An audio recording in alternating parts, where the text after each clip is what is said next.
What if MAGNEZONE was in Gen 1 OU? Now, I had a nice vacation, spending time with family in California. It was nice, but I'm definitely glad to be going back to regular content, and I'm sure you are too. And for those of you who didn't see it, Big Yellow had he had a video on Christmas going over Magneton in Gen 1, and it was interesting. And I'm sure a lot of you are also big fans of Big Yellow. So I was like, hey, people have been requesting Magnezone for a while now, so why not look into it? Because Magneton has nothing going for it, really. It's kind of boring, and the only thing that stands out about it is that it technically has the highest defense stat of all of the electric types and the second highest special stat. But other than that, it has nothing. So why don't we buff its stats, and way more importantly, give it the steel type? Would that be enough to give it a legitimate niche in Gen 1 OU? Maybe. At the very least, I do think these stats would make it way too much for all of the other tiers. Especially underused and never used. But, so yeah, if nothing else, at the very least, it gives it, a good buff just for that. But Magnezone, I could see it being good in a Gen 1 OU. Although admittedly, I do see it having some of the same problems as Magneton. But starting off with the stats, like I said, Magneton already technically has the highest defense. But with its low HP, it, for the most part, means it's not as tanky as a Pokemon like, let's say, Zapdos. But here with Magnezone, not only does its HP go up by 20 points at base 70, which that alone is huge, but it also goes to 115 defense, which, holy crap, that, yeah, for a steel type, that already makes it pretty good. Not to mention that steel typing does make it resistant to both normal and psychic. But I'll be honest, after doing so many of these videos, I've come to realize that the steel typing is good, obviously, but resisting the two best types in the game, it's only really relevant for Explosion and Hyper Beam. Which I know what you're saying, okay, that sounds amazing. And that's because it is. But the way I see it, Psychic types, they're mostly using Psychic for a special drop anyways, so resisting it doesn't really change things that much. And Body Slam, you're fishing for a paralysis anyways, so you're still gonna spam that. But way more importantly, the normal types, the main ones spamming normal moves, Snorlax and Tauros, they use Earthquake a lot. And that's a huge problem when you're quad weak. So, Magneton already suffers from having an Earthquake weakness. But Magnezone is even slower. So while the defense stat is good, in other ways, being quad weak to Earthquake actually hinders it a lot. Honestly, to the point where, even though the Steel type helps it stand out a lot from Magneton and other Psychic types, a part of me almost thinks it would rather it stayed a pure Electric type. I can't say that for sure, but that's what I'm leaning towards. But either way, the other buffs it gets, I think would still be more than enough to make it actually stand out. Because with base 70 HP and 150 defense, even as a pure Electric type, it's not by far the bulkiest. And it would make Reflect sets with it even better. Not to mention, even with physical attack, even getting a buff from 60 to 70, that's still pretty good. Especially in lower tiers. Magneton sometimes does use something like Hyper Beam. I don't think Magnezone would use it as much in Gen 1 OU. And I doubt that Magnezone would like be used in the other tiers because I think it would be too strong for it. But it's a nice buff, and it's always good to have the option. And buffing its special to 130 flat out makes it stronger than Zapdos. So it has the strongest Thunderbolt in the tier, which is really good. And just in general, hitting hard is just amazing. Especially when you have water types like Cloyster, Starmie, Slowbro. But speaking of Cloyster, this is like probably the biggest like hindrance to having its speed lowered. Because Magneton, its speed types with Cloyster, which is annoying. But at the very least, Cloyster, well, I mean, I'm acting like these matchup happens often, but Magneton versus Cloyster doesn't happen. But if it ever did, the Cloyster would not risk it, because having a speed tie with a Pokemon that can just murder you is just a bad idea. But now that Cloyster's faster, it can Clamp Block, Magnezone, and then switch into Rhydon. Which, yeah, that's probably like one of the worst things it gets. Maybe not worse than being quad weak to ground, but still a huge nerf. But despite all of that, I still think Magneton has a lot going for it. I do not think it would be better than Zapdos, not by a long shot. But it's probably going to be better than Jolteon. But if I'm being really honest here, I'm struggling to really think of a reason why you would even use Magneton over Zapdos in the first place. But but it depends. Like, it just depends on what your team needs. And I'm probably underestimating just how strong the Steel type would actually be. But going on to the replays, starting with the boy himself, Tauros.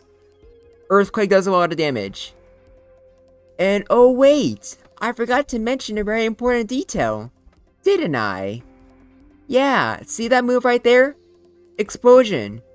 Magneton does not get Explosion. Magnezone, what you see here, doesn't either. However, I decided to make an exception to how I usually do these.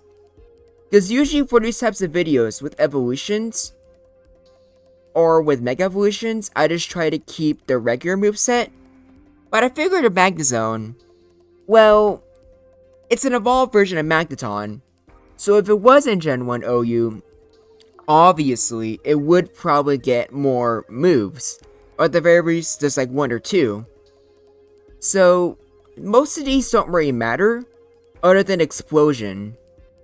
Which, Magneton really wishes it had in Gen 1. But Magnezone can obviously take a lot of, it can make a lot of use out of it.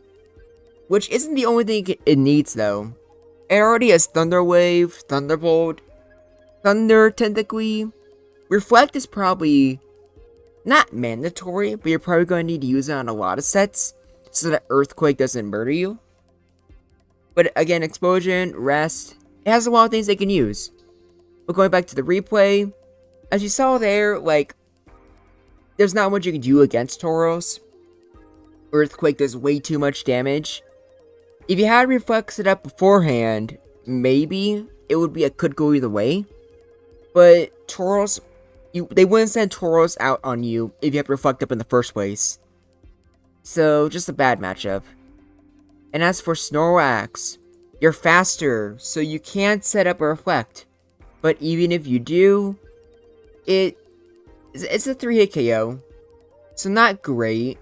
And I don't know why, but with making all these replays, Magnezone crit a lot. But that's besides the point. Snorlax still does a lot of damage to you. And you need to set one turn that Reflect up. Which really does not go in your favor. It still could go either way.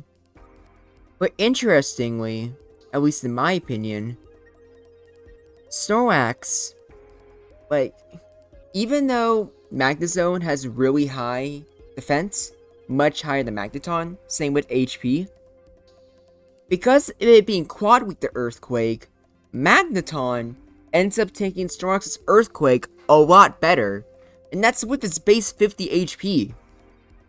So, I just find it interesting that Magneton has a better matchup against Snorlax, But even here, like, Magnezone was brought to red. So, yeah, still not really any niche. In fact, I actually kind of wonder if they would keep Taunt's base 70 speed for Magnezone. Probably not. But did Gen 1 have any Pokemon that lost stats when they evolved? I'm trying to think about a Pokemon that had like a stat, but then they lowered the base stat as it evolved into something else. I can't think of any examples on the top of my head. And it'd be weird if they did that for Magnezone exactly. Not even sure if they would even know how to program that on Gen 1. If there is a case of that, let me know in the comments, because I'm kind of curious. Now for Chansey, you just do nothing, absolutely nothing to it.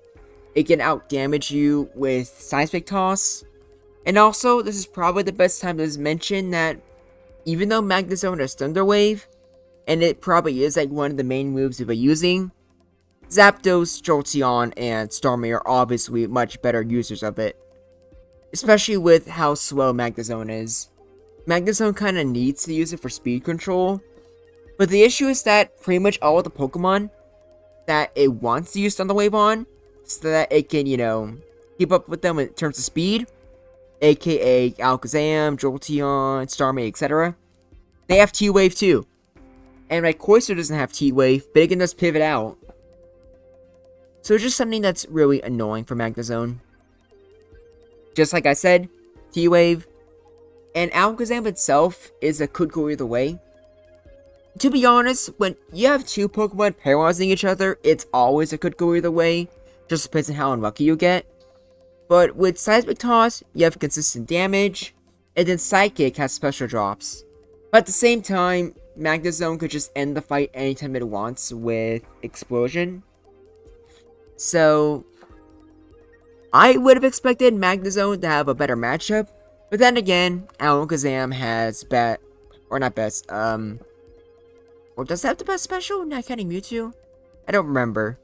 Either way, it's very tanky especially, and the only consistent normal move that isn't Hyper Beam or Explosion that Magnezone has is Double Edge. It doesn't have Body Slam. So it's not even like Magnezone would even waste a move slot for Double Edge to hit Alakazam. Maybe some crazy person would use it, but I just don't see it happening. Not like Magneton. And even then, I'm not even sure how much Magneton even used Double Edge. It might have just been Hyper Beam. And here's that question matchup I was telling you about. Thunderbolt isn't a guaranteed OHKO. I think it does like most of Cloyster's health, but not all without a crit, which just makes it even more annoying. So, Cloyster, it's still a great matchup technically, but in execution, it's always going to be clamping you and then moving out. So maybe even it could go either way. I'm not even sure. All I know is that it really wishes it kept its base 70 speed. Even if it was a speed tie, that would make the matchup against Cloyster so much better. Even enough to where I would just call it just a great matchup. And then Jinx is a weird one. It can put you to sleep, annoy you with special drops. But even if there's another Pokemon already asleep, because of Jinx's pretty decent special, Magnezone can't really threaten it right away. The Jinx still has a few opportunities to just spam Psychic. Not like it would really keep out Jinx against a Magnezone anyways, if you couldn't put it to sleep. But just an interesting interaction, for lack of better words, I guess. Ooh, is this the one? I think it is. Rhydon, yeah. We don't talk about the Rhydon matchup. No, we don't. We don't really talk about the other ground types either. Like, if you're an electric type in Gen 1, other than Electivire, which I'm procrastinating on because I am not a fan of Electivire, every other electric type, I think, just needs to accept the fact that you're not beating a single ground type in Gen 1. Or just need to accept the fact that you can't just touch them, period. Electric types only really have, electric and normal moves. Maybe you'll have like Electabuzz with Psychic or electric type with Ice Punch. But other than that, there's nothing you can do. Just accept reality for the most part. I do find it funny though, just how badly ground types bully electric types in Gen 1. And it's obviously the same in every generation, but it just seems like especially bad in Gen 1. And I find that amusing. And against Starmie can paralyze you, but what does it do other than that? Psychic, Blizzard, Thunderbolt do nothing. And Surf hits neutrally, but doesn't hit very hard. And also, why are you using Surf in the first place? Even without a crit, MAGNEZONE just always wins the matchup. Starmie having recovered does very little to actually change it, especially with how hard MAGNEZONE hits. And last but not least, we have Zapdos.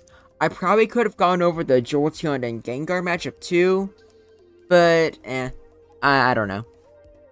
And the Zapdos and MAGNEZONE matchup, MAGNEZONE technically has the edge, but again, with paralysis, it's always a could go either way. Like, I'll just give you a spoiler alert.